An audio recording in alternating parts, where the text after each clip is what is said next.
We have to stop thinking that we're like too fragile to do this. In fact, doing these sorts of things in a sensible way with a good plan and paying attention to our bodies and giving enough recovery and the nutrition to support it is how we become more resilient. Welcome to the Wits and Weights podcast.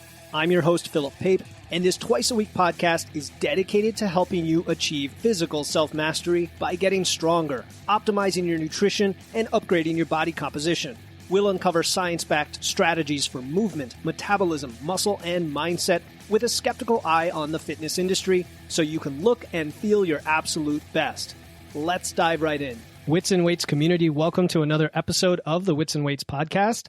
Today, I have the pleasure of speaking with Steph Gaudreau, sports nutritionist and lifting coach.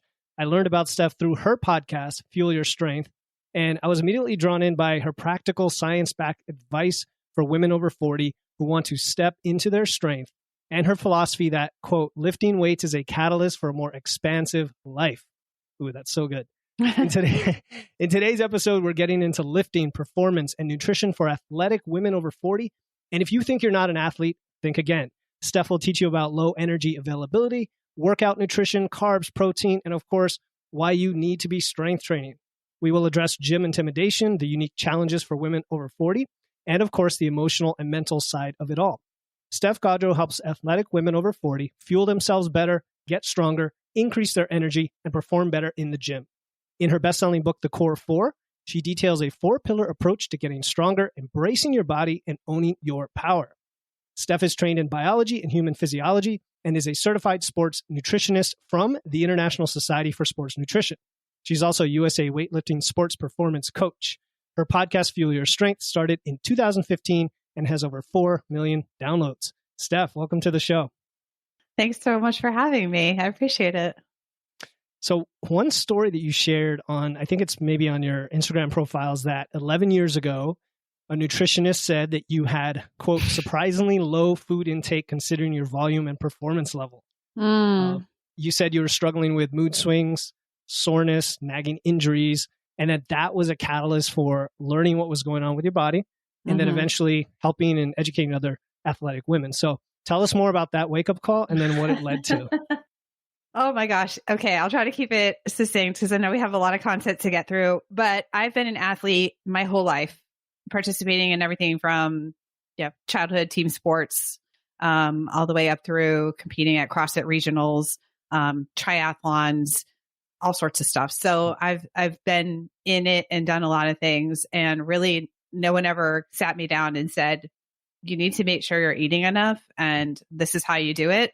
And by the way, these are also the outcomes that can happen if you don't properly fuel yourself. It's not just your performance may suffer. And of course, as a performance-minded person, that mattered a lot to me. So I had just come off of a very long period of time, about 8 years of racing bikes. I finished off at the sort of like endurance distance level. I was racing 12-hour solo races, 24-hour races on teams, like putting in so much work on the bike, transitioned over to also doing Xterra triathlons, and then kind of burnt out from that and didn't realize at the time, looking back, hindsight's always 20/20. You think, wow, a lot of that probably had to do with just being so underfueled to really promote that burnout. And I transitioned over into lifting weights, which I'm super glad that, looking back, that thing happened to me, that I burned out. And I was like, I need to really get serious about just not basing like all of my self-worth on how small I can be. And a lot of the things that I was doing that encouraged that. And found lifting and got really into lifting and really into CrossFit, which was great. But again, I still didn't have the knowledge of this is how we need to fuel for this kind of training. This is like a heavily glycolytic endeavor. You're doing a lot of heavy lifting. Like this is how you would approach fueling in that way. My performance was really tapering off. I was starting to deal with a lot of injury. And I eventually said, does anybody here like work with a nutrition person? And at the time I was teaching high school, so I wasn't even in this career yet. And I connected with a sports nutritionist, and I, did a week worth of food log, sent it in to him, and basically got that reply back like, Oh, wow. Okay. You're significantly under eating for the kind of training that you're doing. And that was really, I don't know if it was like, I think in the back of my mind, I knew something was going on, but again, I didn't know these principles at the time. And it was hard. Like I got a list of things I should improve. And I always tell people like, I probably wasn't the most compliant client at the time because I found some of the things were really challenging to me in terms of like the fears that I had or, not really knowing how to approach it. So that was a huge turning point for me. It went on a few months later. So that was kind of the end of 2012, went on in 2013 in May to compete on a team at CrossFit Regionals. And I will tell you, I was like a different athlete at that time. Like it was an amazing weekend. I felt like I performed probably in the top 3 performances, like in terms of athleticism and sport of my whole life. It was just, I really turned it around, and making sure that I was eating enough was a huge part of that. So it might sound really obvious to a lot of people like, hey, you just got to eat enough. But at the time, I mean, it wasn't something that was really going through the forefront of my mind. So yeah, that's such a great story. And there's a lot of things I want to pick out of that. But even just the principle, like I'm a big fan of principles, and just the idea of it as fuel or helping out with health and these other outcomes, and eating enough. Like you said, it's simple. Honestly, a lot of people just start there and they don't need to worry about timing and supplementation, let alone everything else. So you said originally you were told, or you found out that it doesn't just affect performance, but other health outcomes. So what do you mean by that? Yeah, for sure. So I think, growing up, I was in high school in the 90s. People want to figure out how old I am. I'm 44. And, I had heard about things like, for example, female athlete triad. That was a thing that came out. It was first came out in literature in 1992. So, kind of figure out the math there. Like it's something I had thought about, I had heard about, but I thought to myself, well, I don't have an eating disorder. I don't think I have osteoporosis, and I haven't lost my period. Well, actually I don't know because I'm on birth control. So, at that time, right, it was hard to say, like, would I have had a natural cycle if I was not on oral contraceptives? So, but in my mind, I was like, well, these are the 3 things that can happen to you if you don't eat enough. And I don't think I'm displaying any of these, so I should be fine. So, that's not the full story, right? And we know now that instead of just female athlete triad, right, that underfueling can affect athletes and athletic individuals. You don't have to be an elite athlete. You could be recreationally training, training for fun, just for your own improvement and enjoyment.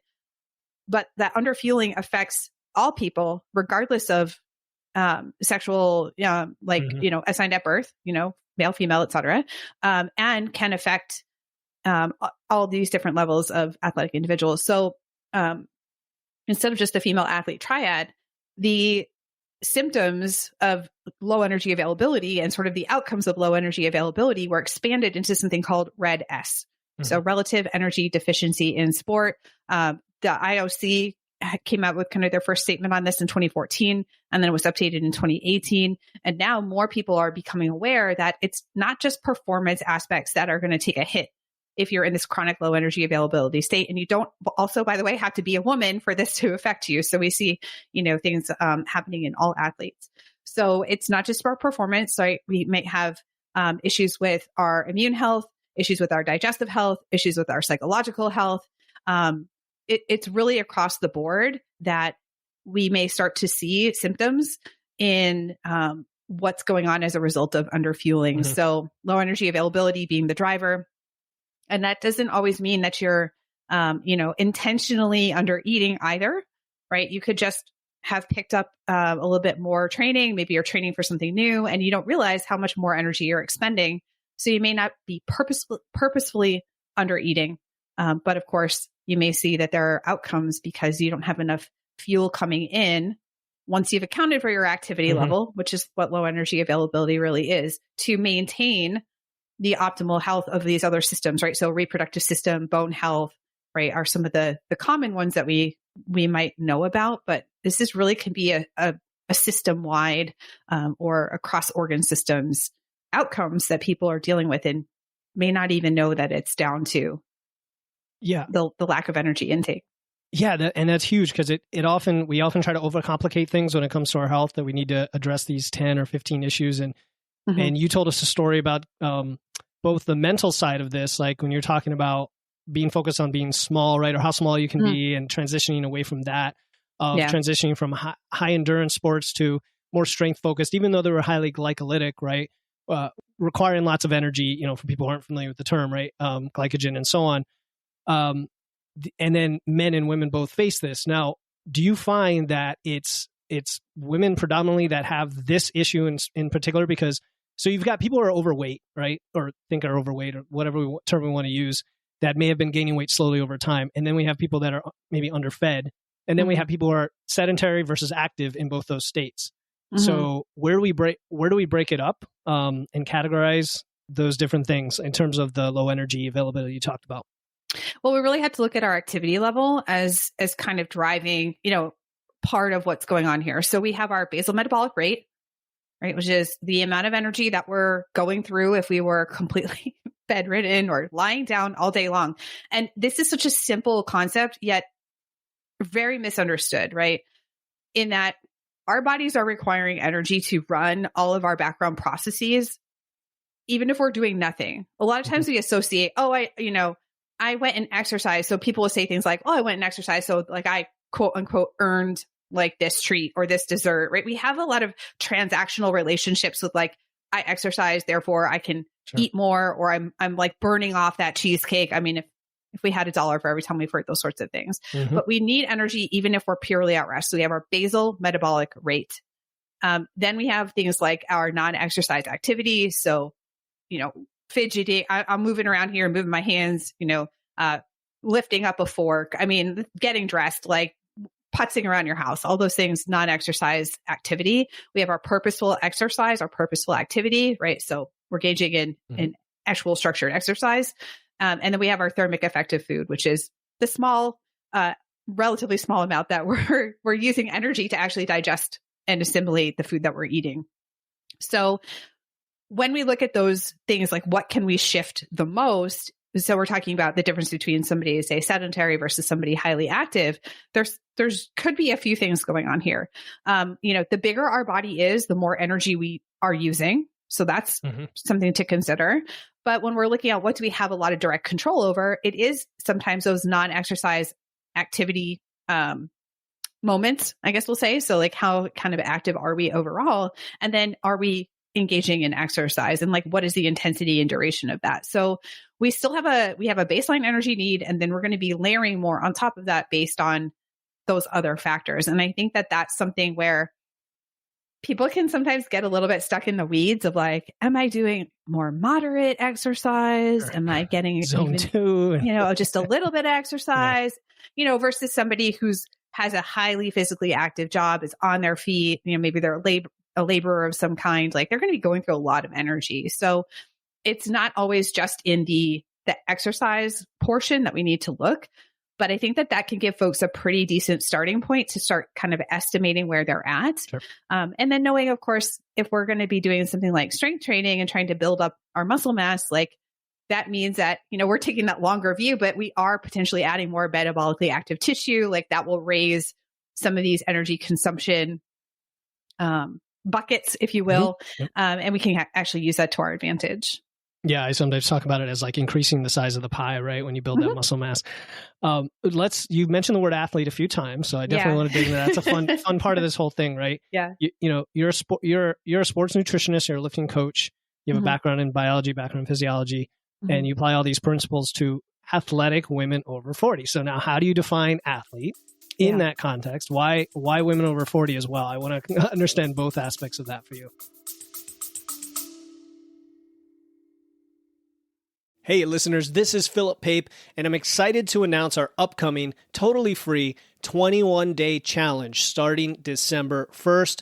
It's called the Wits and Weights No Diet Holiday Body Recomp Challenge. This challenge is about learning how to achieve body recomposition. That's building muscle and losing fat at the same time without dieting or restriction throughout the holidays. I'll be giving you free videos, guides, and personalized coaching in a private group chat to help you enjoy the holidays while being satisfied and guilt-free. The kickoff call is Friday, November 17, and the link to enroll is in the show notes. No matter what episode you are listening to, don't worry. If you're hearing this after November 17, you can still register and get access to the replay and resources before the challenge starts on December 1st. Again, to join the Wits and Weights No Diet Holiday Body Recomp Challenge to build muscle and lose fat without dieting through the holidays, click the link in my show notes. Now back to the episode.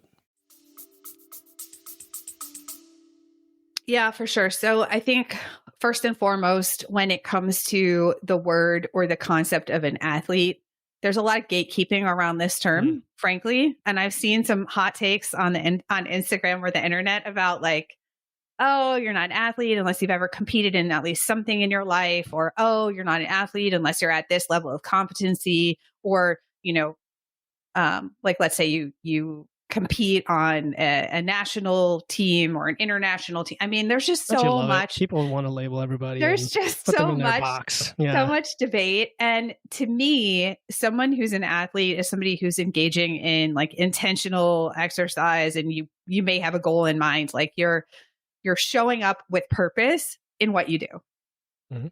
Period. Right. So that encompasses a lot of people. The problem with that is that identity for a lot of people is something that they've taken off the table as an option.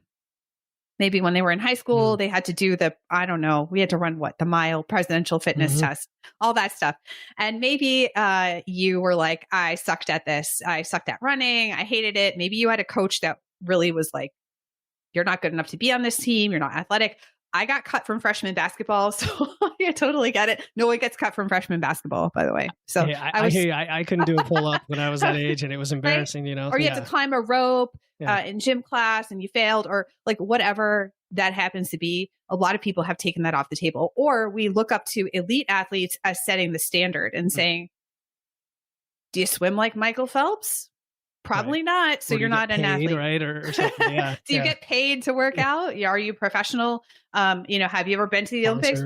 Probably not. So you're not an athlete. So we have that sense of, I'm not an athlete, but that can affect that identity, or that rejection of that identity, that piece of your identity, or working to become or not become a person who is athletic, really changes the habits that you engage in, or how you see the importance of things like making sure we're eating enough. And, like you said earlier, is everybody working out or training to the extent that they need to really worry as much about things like nutrient timing or supplementation? I mean, it's going to vary, but at the end of the day, for somebody who is working to become a more athletic person or a more fit person, they might do things like understand that they need to prioritize their recovery a little bit differently, or like sleep is going to be more important, or making sure that they're not skipping a bunch of meals every day. And this is where the rubber meets the road for most people that I work with, most of the women that I work with, right? They're trying to figure out, okay, once I have that knowledge and I'm leaning into that identity, how am I actually going to do that? Like, what are the systems, the structures, the environments, the social support that I need in order to make these things happen? Oh, it's so good. Showing up with purpose in what you do, right? It's kind of like the difference between training and exercise when we talk about lifting. The same thing. Absolutely. Yeah. And so why women over 40? It's hard to define exactly when perimenopause begins, because it's different for every person, right? It could be your late 30s, you start noticing changes. It could be your late 40s, right? We have this like window of time for the most part, unless it's an early onset.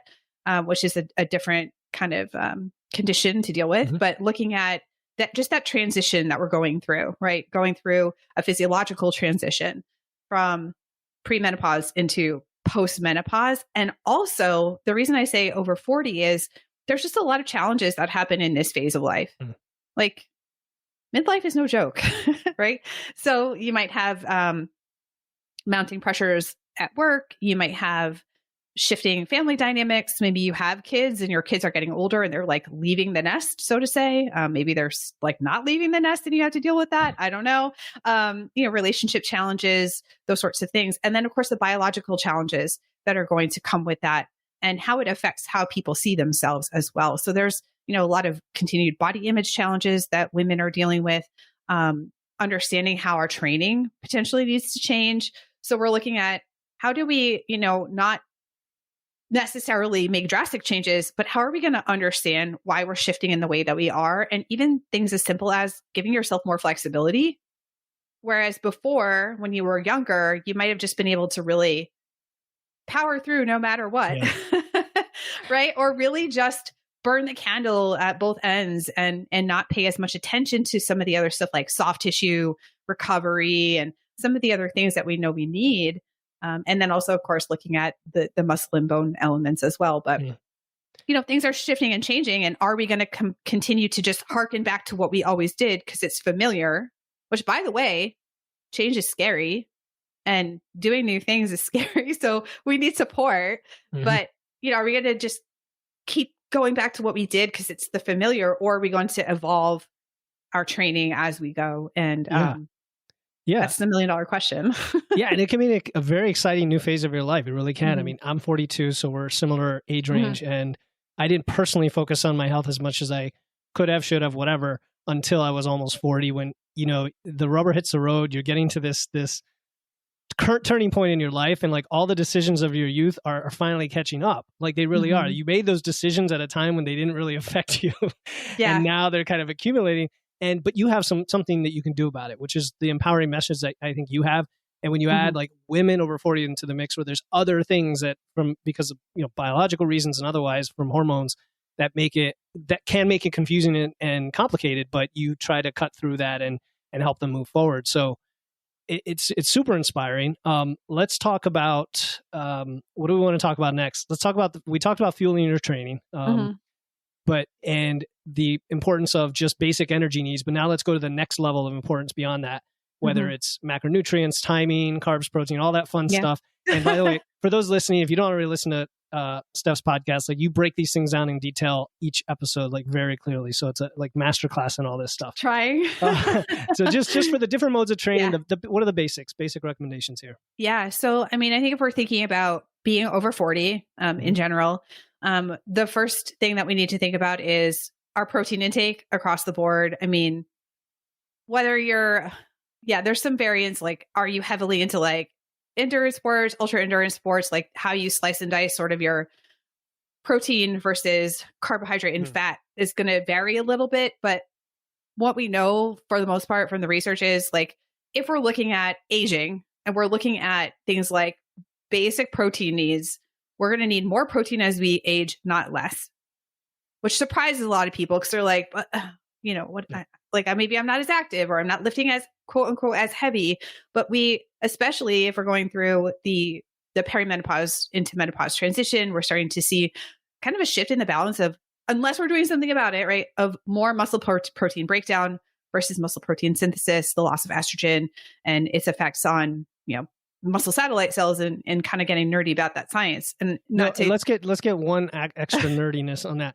Because I always wonder about this. I know the muscle protein synthesis slows with age. I know in women, I believe that accelerates also with the age. Is it solely a function of the things you just mentioned, or is it also because you have not been building that muscle mass? Yeah. And then that correlates with age. I think we're seeing a push to include that in the conversation. Like, are we solely seeing that like aging and that loss of muscle mass and then potentially like clinical levels of sarcopenia, which is muscle loss? Like, is that solely due to inactivity and like lack of lifting and so on and so forth? Or is that just natural aging and so on and so forth? And I think the answer, if I had to make a guess, is probably it's a little bit of both. And so of course, if we stay strength training, for example, through our 40s, 50s, 60s, like, can we maintain a portion of what we've built, right? Or can we build more tissue? Yes. Like, does it mean we're going to experience no loss of, for example, muscle tissue or bone? it seems to be, as far as I'm aware, that we're still going to have some loss, right? And as far as what the research is saying. So it's probably a little bit of both. And I think this is the thing that makes it exciting / hopeful for people is like, there are things we can do. And I think I will keep coming back to that, because if we feel like it's hopeless, like that's where we get a little bit into those mindsets of like, what's the point? Why bother? And then we know that we can positively affect that. So yes, like having adequate protein intake to help drive muscle protein synthesis, and in combination with resistance training, we see so many studies where they're looking at the things like sort of the effect of whether it's creatine supplementation on bone. And I was just talking to Dr. Darren Kando about this. They did this big study in Canada on this, and they looked at creatine supplementation along with resistance training. So if we have that mechanical tension from resistance training, we have that microscopic damage to our muscle tissue that then causes growth and repair.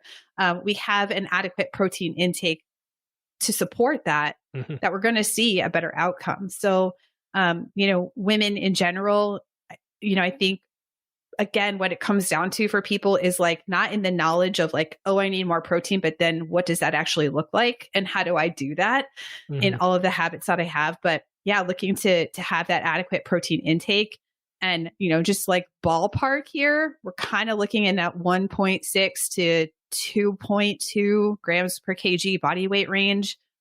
There's lots of ways that you're going to like customize this for you. Yep. So, but that's more than even kind of what the going level for sedentary individuals is these days, which is more like that 1.2, maybe a little bit higher. Right. So yeah, we need more protein for sure. And then looking at carbohydrate intake, just based on, again, like what does our training look like? What does our activity look like? Are we endurance athletes that were, training for a marathon or something of that nature, where we're doing a lot more we have a lot more energy expenditure and output? Are we doing a lot of glycolytic training? If I'm, for example, somebody who's mainly lifting weights and walking, does my carbohydrate level need to be at the level of somebody training for an Ironman? No, unlikely, right? So understanding how we have our total energy needs and then how we divvy that up. Protein is kind of it's like the middle of that seesaw, like kind of staying consistent, because we have that absolute need for protein. And then how do we, raise the carbohydrate need, and then sort of like balance it out with our fat intake so that we're in that, isocaloric range. Right. We're trying to build a little bit. We're maybe a little bit over, but we're making sure that like those pieces come together. Yeah. Quick follow-up on the protein versus carbs for endurance athletes. I don't know how many of those types of athletes you work with versus just the run-of-the-mill Gen Pop who lifts and walks and does some cardio. Is the concern more toward like lead up to an event and then the event itself? Or is there a continual period during the training that you kind of have to sacrifice a bit of that protein to get the carbs in? I tend to not work with people who are really in that very long endurance / ultra endurance crowd. I am working more with more people now, though, who are understanding the importance of just cardiovascular training and like you're doing more of that cardiovascular training. Is it always like at an intense level? No. But again, it's like you may have to shift again, looking at the our sort of like total energy need and then how we partition that out. So there are some people who are doing ultra endurance type pursuits and they end up shaving a little bit off of their protein need just to account for the extra carbohydrate need. But I think we're coming to understand that like we need to kind of keep that as high as possible without sacrificing, any muscle mass in the process, or sacrificing as little muscle mass in the process. And that is definitely something that I experienced when I was doing all my endurance training. And again, I was doing kind of like not ultra, but like longer endurance events. I was just like, could not hang on to muscle mass. Muscle was just like sliding off my body at a certain point because I just was not keeping up with my overall calorie needs. Sure. And my protein, I have no idea if I had to like even think about how much protein I was eating, but it wasn't very much. You had priorities, for that mode of training. Yeah. Yeah. So sometimes they'll scoot it down. They'll scoot protein down a little bit to account for like the higher calorie allotment that needs to go to carbohydrate. Okay. What now? Do you work primarily? So let's say a client comes in who has kind of the, I guess, traditional narrative of like, feel they need to lose some weight. Are you working primarily in the kind of body recomp and lifting and muscle building side of the phases, or do you also dip into fat loss regularly with your clients? I am pretty much solely focused on how do we help get you stronger and put some muscle on your body. I figured, yeah. You know, cool. there are a lot of clients or a lot of students that I have who will have a desire at some point to do some body recomp. And, you know, I think like that's, if they want to go and like seek that out, like secondarily. But I think there's this notion that we have to diet down and then we're going to go do muscle building. Yeah. I hear that a lot. You know, so I'm like, let's get you focused on building what you need to build, like get your strength up, like lay the foundation of getting some more muscle on your frame so that you are able to see your metabolism be a little bit more resilient and like less leveraged down into this like little box of, I don't know, that like 1,000 to 1,300 calorie range that a lot of women are in. This like, they're like, I can't seem to like eat anymore, or I see my you know, body composition start shifting in a way that I don't like. And I'm like, we need to, you know, slowly get you eating a little bit more, like relax some of those like restrictive rules that you've had and get you to a place where you're more stable, like what I would basically call more like maintenance. And then if you want to go and pursue that other stuff, but if you try to just go on, you know, try to do a fat loss phase, your protein is not adequate and you're not resistance training, we're going to end up in the same exact situation that you've been in. Right. So, so that's the tactic that I personally take with my clients and my students is like, let's get you to that maintenance level. Like, let's get you feeling strong. Let's get you feeling like you can sleep again. Your recovery is better. You're feeling better overall. And then if it's necessary for you to kind of dial things back. But the problem is, like I said, a lot of my clients come in and they realize they've been under eating. They don't have a lot of distance left to cut, if any at all. And if they do, they're going to end up eating less than their basal metabolic rate or pretty close to it. And you tend to feel not so hot if you're doing that for not a good thing, long periods of time. So, you know, that's my approach. Well, that's one of the reasons I wanted to invite you on, because I think we need to have more of that message. There are many, you know, dieting type coaches out there, and not enough talking about building first. And I've seen it with clients as well who came in wanting to lose weight and hold on, let's just hang out here for a while and start lifting weights. And you just see a transformation in their mindset in so many ways. I think just the act of lifting and the physiological and hormonal response from that just elevates your mood. There's actual pathways, right, that make us feel better about what we're doing. And then as the waist size decreases anyway, you're like, okay, as a side benefit, it is improving my body composition. So yeah. People, I think, just end up coming to a bit of a more, I'm not going to say it's without challenge. I mean, people are always like, oh, when you started lifting weights, like, did you get smaller? Or did you lose weight? And I'm like, no, I got bigger. I had to get bigger clothes. But I was way happier, felt way better. So, you know, I think it's important to have those conversations too. And recently I was chatting with a friend of mine on her Instagram post, Jen Hosler, and we were talking about, you know, we're like, women, you won't get bulky if you lift. And it's like, but we had to also be nuanced about this. Like, if your muscles are probably going to grow. Right? They're probably going to grow. I know for me, I used to be a teacher and I would have all these like cute blouses with like the little cap sleeves, like, you know, and I was like, I can't wear that stuff anymore. I had to get new shirts and, you know, those sorts of things. So, it's not without but challenge. It's dense though. Muscle tissue is dense. So there is that, right? You know, there is that. And it just makes you all around better at life. And, you know, we were talking earlier about like a more expansive life. And that's really, you know, you're feeling like you can be with people and like focus on the moment and not being worried about like what your weight was on the scale this morning, or, you know, feeling like you can put that suitcase in the overhead bin and it's nice that someone offered to help you, but you could do it on your own if you had to. Just like little things like that. You have experiences. If I saw you in a plane, I would not offer to lift your suitcase. I'd be like, you got it. You'd be surprised. No, I might out of politeness, but yeah, right. But yeah, it's, you know, that idea of like getting back up to that maintenance level, or of, you know, shifting in terms of like your mindset on things. And I have a couple of newer students who on their own accord, they're both friends, and they were like, oh, we decided like to get rid of our scale. And then they went through their closet and like took all the clothes that weren't fitting them and they put them aside.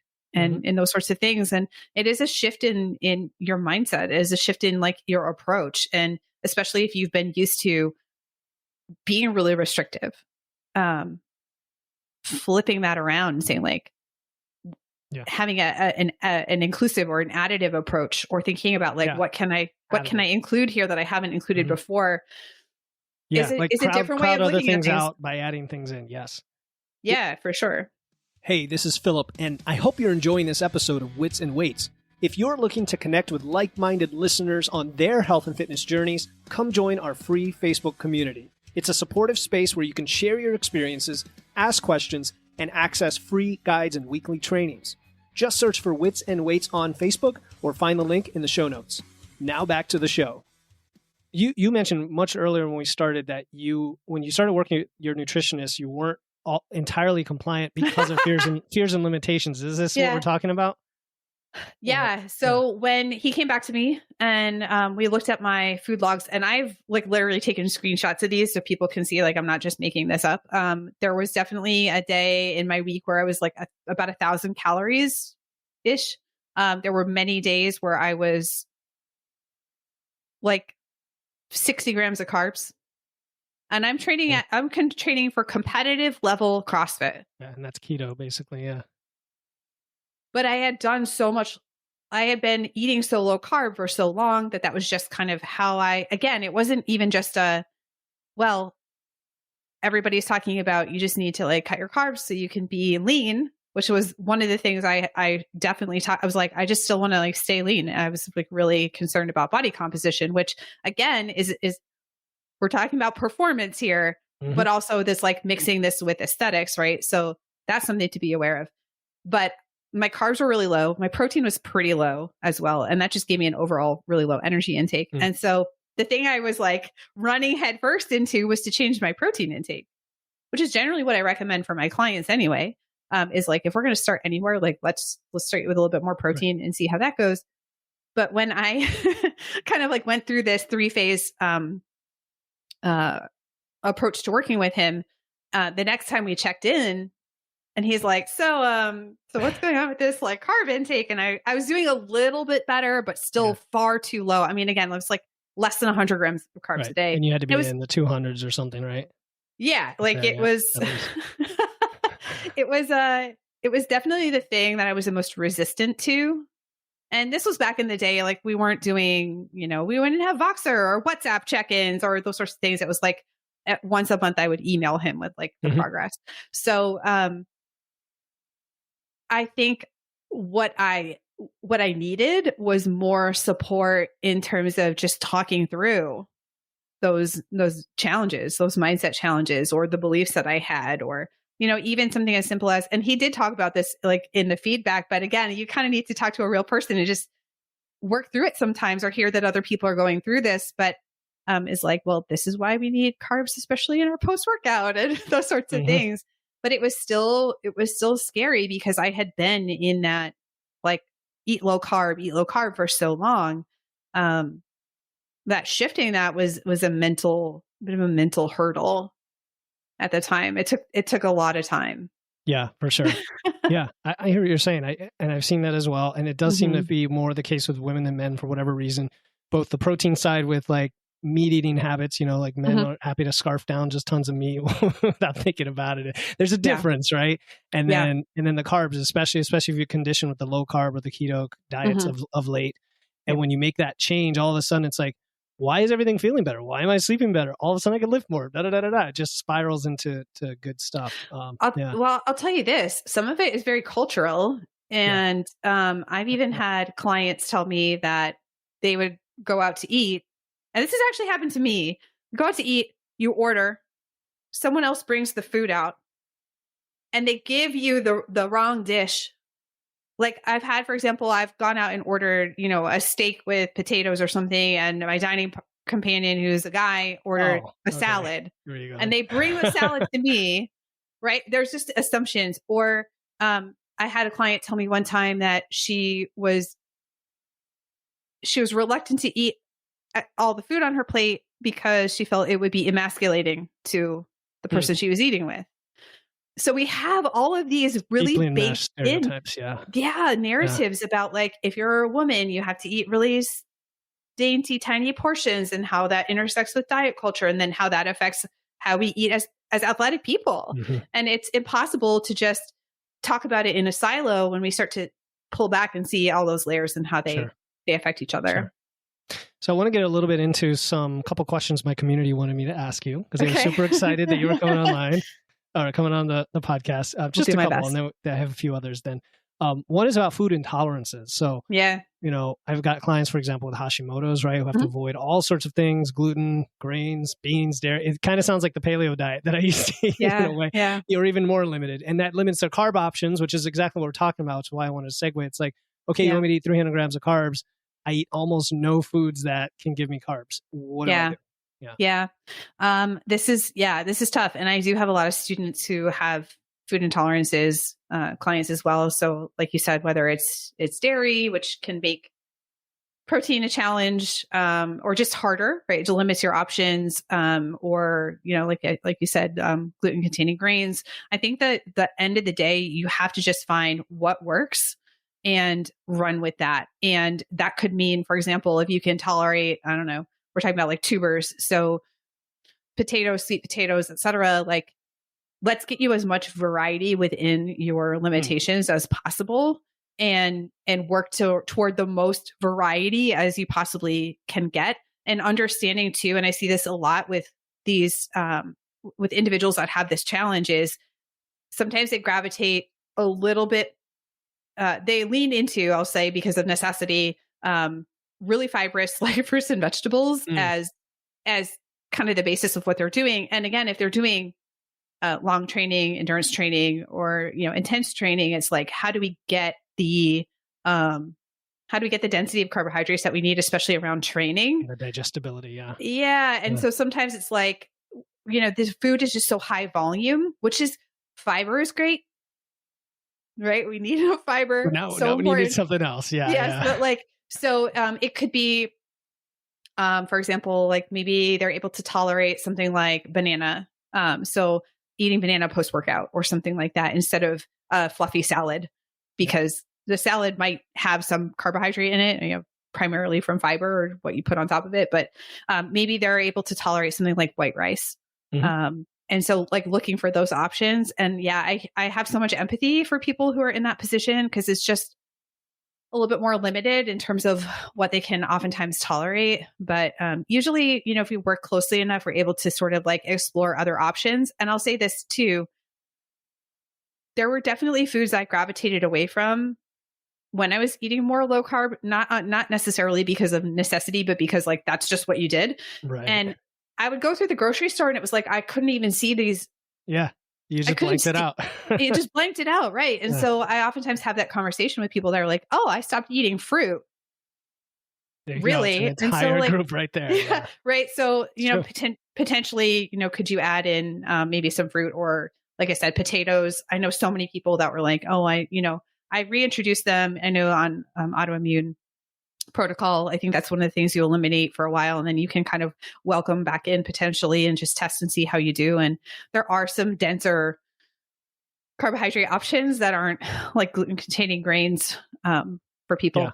So no, that's good. Regarding variety, what came to mind is, of course, there's many ways to cook things too, right? So if you're going to eat potatoes, it's not like in a prison where they're going to give it to you the same way every day. You get to fry and not fry, but cook them a million different ways. Yeah, totally. And I will say, for people that are trying to just get in enough calories, like that's a concern for them. Sometimes we talk about like, oh, liquid, like don't eat your calorie, or don't drink your calories. You should be eating your calories. And it's like, actually, to some people that can end up working against them. So if you're somebody who is struggling to get enough food to meet your activity level and you do have some more limited options, like could you put it in a smoothie and drink it post workout or something, just so you're able to like chew a little bit less and increase the density. Some people will be like, I need to do the opposite. And that's why customizing and personalizing is so important. Cool. Yeah. And there's something like there's highly branched cyclic dextrin too, I guess, as an option for carbs. Yeah, totally. And then what about women fueling their training based on their menstrual cycle or their menopause status? Kind of two different things. Yeah. So this is really, really interesting because if we look at, for example, what happens in terms of the menstrual cycle, and we're looking at protein oxidation or carbohydrate oxidation. So for example, let's take protein. Protein oxidation or protein breakdown seems to increase in the luteal phase of the menstrual cycle. And I have seen, it's like a bad game of telephone. I think people are well-intentioned, but what I have seen on social media is that translates into, literally, I saw one time there was a post that said you should eat twice as much protein in the luteal phase. And I was like, this massive reaction to it. Wow. Right? That's right. That's a big leap, especially if you're already getting a pretty adequate amount of protein. So I think we need to be a little bit cognizant of this cycle-based eating, cycle-based training, even. Like, we do not currently have enough research to draw universal recommendations on exercise, like how to shift all of your exercise depending on what week of the menstrual cycle you're in. Would there ever be? Because it can vary so much from person to person. Well, and that's the thing, that it's as of what we know right now, the best recommendations that we have are an N=1 approach to that training. Yeah. And again, this is kind of where you see like those circle graphs on social media. It's cut into four pieces, and each wedge is like 1 week of the menstrual cycle. And it's like, in week 1, you should do this. In week 2, you should do this. In week 3, you should do this. And I'm like, most people are struggling to even find like some kind of consistency in their schedule than to have to plan 4 different weeks of like exercise. Now, does that mean we shouldn't be flexible? Of course not. Like, there's going to be some days or some weeks where maybe you feel great the last week of your cycle. Maybe you feel terrible. You kind of play it by ear and give yourself flexibility. And that's where that N=1 approach is really important. There are some things you can think about in terms of just overall nutrient intake, like making sure. But I think what it comes down to is, again, like those basic principles, like you said at the top of the show, and I'm really big on principles as well. Like, when we include more variety, we cover more of our micronutrients, right? Versus having just a few different foods that we eat. Making sure we're getting adequate protein intake and getting as high quality protein as we can means we're getting adequate amino acid intake, right? So, yes, there are some things to consider. You mentioned menopause. I mean, we have a risk of cardiovascular disease that increases as women once we're in that menopause window, which is then going to be for the rest of our life. We see an increase in cardiovascular risk. So saturated fat intake, for example, could be really important to just kind of keep an eye on that. Calcium intake going to be important for bone health, along with other factors, right? So these things don't exist in a silo in terms of how they're being metabolized and used in the body. That protein intake we talked about, if somebody is experiencing, for example, insulin resistance, is it necessary to like not eat any carbohydrates ever again? Probably not. That's probably not going to be really work for people. There are some people who I think are like, I find this incredibly liberating, but that's where we have to be really careful about making sure you're eating enough to like cover your carbohydrate need. But that might just be less sugar, less like refined sugar, less alcohol, more whole foods, more fiber. And that doesn't sound trendy / sexy or proprietary. Unfortunately, this is just kind of like common sense or basic, like sound nutritional advice and first principles. Yeah.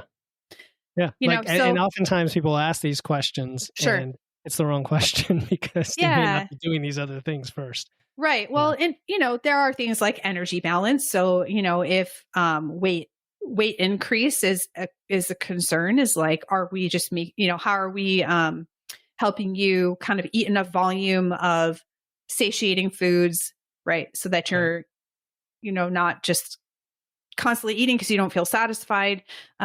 So those things can be on the table depending on what the person comes in with.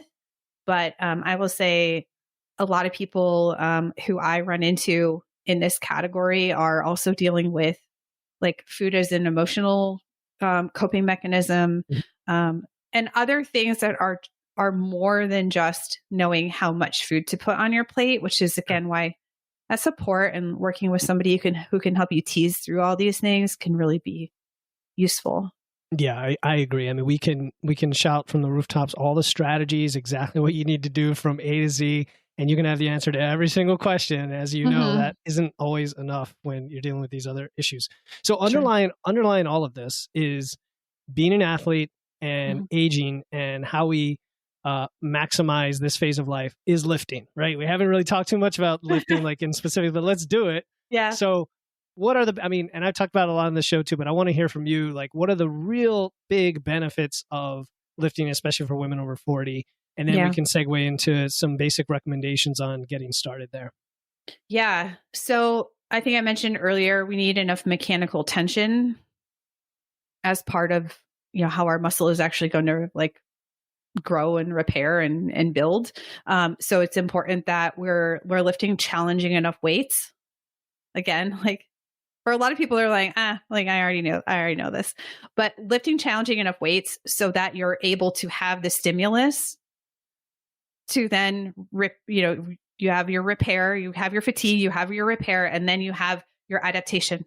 So we need enough stimulus to provide that adaptation. And unfortunately, because society has a narrative that people who are like over 40 are basically 1 foot in the grave, which is ridiculous.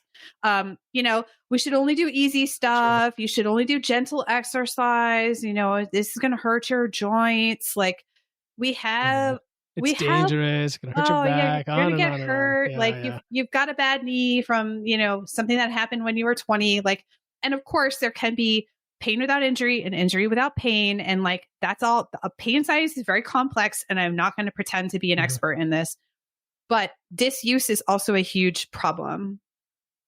Like if we're not using our muscles, we're not using our body, like things are going to start to hurt. We get those aches and pains. Do you need to go bench press 400 pounds in your garage? Of course not. But we need to be sensible about this stuff and understand that physiologically, if we expect our body to get stronger, we have to apply a stimulus that we can then get an adaptation from. And so if we're only ever lifting tiny little weights, and I get served these reels on Facebook must think, it knows I'm in my mid 40s. And it serves me the craziest reels. Like, I can't even tell you. I saw one the other day that was like, do this exercise to tone your turkey neck. And I took a screenshot and sent this to some. This is the content that we're getting, right? Where it's everything is a tiny weight. Yeah. Colored dumbbells. And everything is done for like 20 to 30 reps, which is muscular endurance invalid? Of course not. But when we see these things again, as women over 40, we're like, there's still a lot of verbiage. Like, I want to get toned. I want to, look X, Y, Z. And then painting the picture of what it takes to actually get there, is very misleading. So do we have enough stimulus? Are we lifting heavy enough? Are we following progressive overload? Are we taking care of our soft tissue, right? Because as we lose estrogen through the menopause transition, our ligaments, tendons, and you see, I've hurt my finger at jiu-jitsu a couple months ago. So I'm dealing, I think, with some of this as well, but it's like, those connective tissues aren't quite as forgiving as they used to be, right? Maybe the rest of our life has become very sedentary. Then we go in the gym and we expect our body to do a lot of stuff. So are we taking care of our soft tissue? Are we introducing exercises that help us to stay powerful and to also help with our bone density, right? So plyometrics, are we including those? Again, these are like things that I'm talking to my students and my clients about. And they're like, oh, but I heard jumping is bad for you. And I'm like, well, we are going to have to help you start doing it with good mechanics, but sitting and doing nothing is also not helping. We will tend to lose type 2 fibers, right? That shift from type 2X tends to slide toward type 1. And so are we able to move powerfully? Are we avoiding that dynapenia, right? Which is the kind of sister to sarcopenia, which is the loss of explosive power. If we feel like we're slowing down, but are we training in that way? Are we doing cardiovascular training? And that's like a whole other thing too, but it's not like one or the other. There's a reason why the exercise guidelines in this country, as well as in Canada, and I'm sure other countries, includes both. So we have to stop painting one against the other. We have to stop thinking that we're like too fragile to do this. In fact, doing these sorts of things in a sensible way with a good plan and paying attention to our bodies and giving enough recovery and the nutrition to support it is how we become more resilient physically. Yes, you may have to adapt things. And so I hear this a lot also from people in my community, which is like, I can't do squats. And I'm like, guess what? There's like 100 other ways we can work your, leg muscles. So like, let's if that's even a true statement, and you want to be empathetic to people, yes. But then you also want to unravel that and be like, what do you mean? Because I know I just had somebody like 3 weeks ago who was saying that, and it was like my hip flexors and this and that and the other, and like, can you squat to a box without any weight? Yeah, no problem. I said, you can squat. I think you can squat. Put a broom handle and start adding a little weight. Let's see if you can do that. And then the next step and the next step. But I think, people are afraid because they probably haven't squatted since they were like 8. And it's just a weird position, and there's lots of balance issues and all this other stuff, right? Yeah, so pain I just wanted to throw that in. Pain is scary too, right? People are afraid of pain is like not a fun thing. And unfortunately, and this is like even kind of a shift in like how PT is being addressed. And again, I'm not a physical therapist, but friends with people who are more in the new school, which is like, we have to be really careful about psychologically what we put in people's minds about pain, or about what it means, or about like giving them that like then lifelong sense of limitation that you can't or shouldn't. I have a client who was told she shouldn't hinge. And I was like, well, how do you do your farmer's carries? It's just farmer's carries with kettlebells. I'm like, well, how do you do your farmer's carries? And she was like, oh yeah. Okay. So she's like, she's hinging, right? How do you do anything? How do you pick something up off the floor? Yeah. So obviously, like, are we going to load this client with, her max conventional deadlift, like on day one? Of course not. But looking for ways to modify movements, to work up to movements, to, drill sound mechanics, but without making people afraid, I think is so lacking especially in people over 40. And then like just learning that, hey, if you've, and I see this all the time, it's like, you've come off a period of inactivity, which is fine, but we also have to like pull you back a little bit sometimes if you have that athlete mentality. Sure. It's the other side of it. Yeah. Because you're like, all right, I'm going to go gusto. Like my first workout back was Murph. Like, let's not do that, because you're not going to walk for 3 weeks. Oh yeah. Right. Or it's so funny. And there's a cause and effect that sometimes it's turned around. Like you mentioned like my knees are bad, so I'm not going to squat. Whereas it's like, well, why don't we squat to help your knees? Like that mentality. How many do you find that this is just so common still that people don't understand the very basic premise of lifting heavy and, stimulus adaptation recovery and all that? Like I do. So do you? Yeah, absolutely. It's crazy. Yeah. This is the reason why it's a principle that I teach in my course. Yeah. I teach to my students because they might very well not be, programming for themselves. In fact, there's a very low likelihood that they're doing their own programming. And in fact, some of them, I'm like, stop making up your own workouts.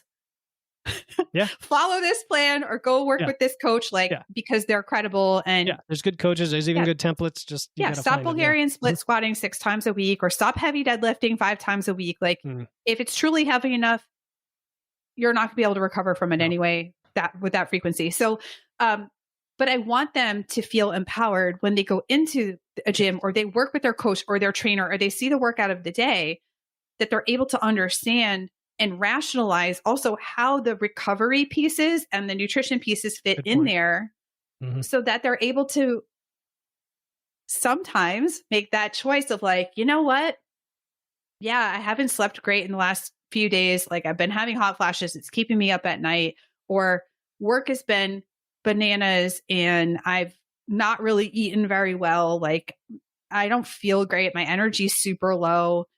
Maybe today isn't the day that I'm going to push for a 1 rep max or something like that. I'm going to, lean into RPE a little bit more or those sorts of things and adapt the workout. So helping them understand physiologically how it works is really important because a lot of people aren't professionals in this field. Like they don't have that education, and adult learners really need to understand the rationale, the reasons why, if they're going to adopt something, especially totally. if it's a new thing and it's a little bit like, I don't know, this kind of contradicts with like a lot of the stuff I've ever seen out in the world or have been told about how the body works.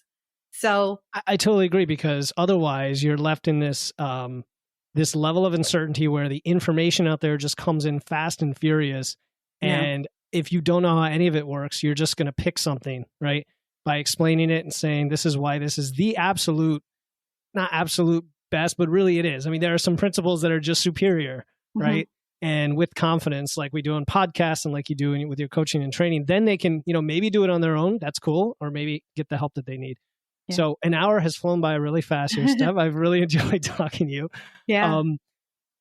Yeah. So, and you've got your podcast too that reaches out to a lot of people as well. What do you do for fun outside the fitness space? I could ask? Gosh, a lot of the things that I do even for fun are fitness focused. I feel like, I was put on this planet at this time to encourage people to, to be active and to feel like the benefits of that, whether or not you ever compete is just like how movement benefits your life. And it doesn't have to be horrible and something that you hate or that, all that kind of stuff. Yeah. So let's see. I really like Lord of the Rings. I really the best trilogy ever, right? Yeah. The best trilogy ever. I secretly like to put together Lego sets and stuff with my husband. Cool. I live a pretty low key life. Like it's, that's nice. It's, just trying to enjoy every day as much as possible. And, do Brazilian jiu-jitsu outside of lifting. I do rucking and I'm involved with some rucking events as well. So beautiful. Yeah. All right. Yeah. Cool. Well, just to respect your time, I'm going to ask you the same question I ask every guest. And that is, what one question did you wish I had asked? And what is your answer? Oh gosh. Okay. I think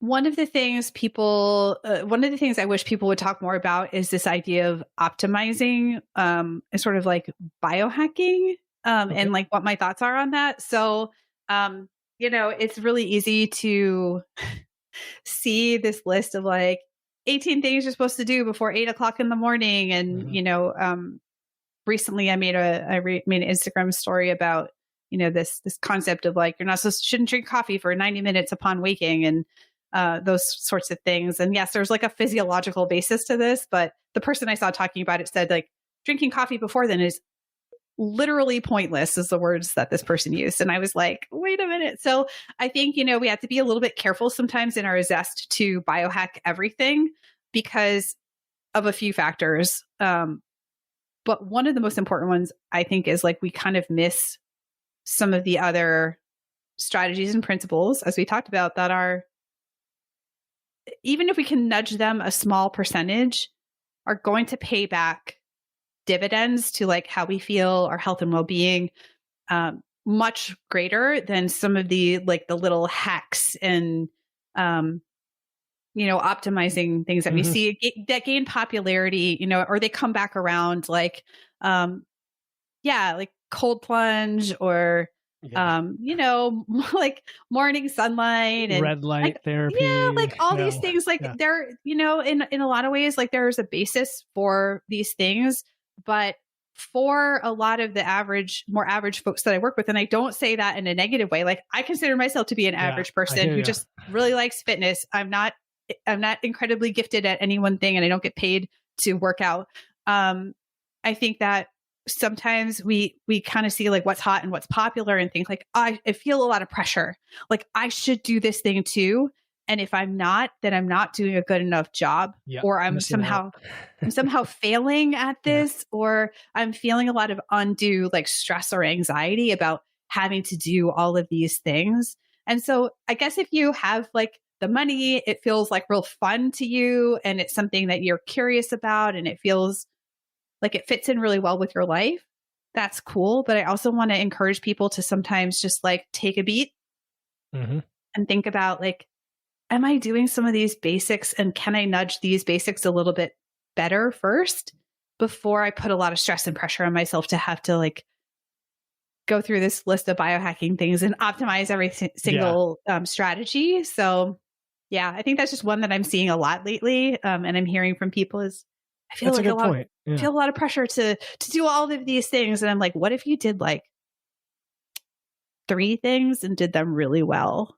Yeah. And they're like, oh, yeah, I didn't think about that. I hear you.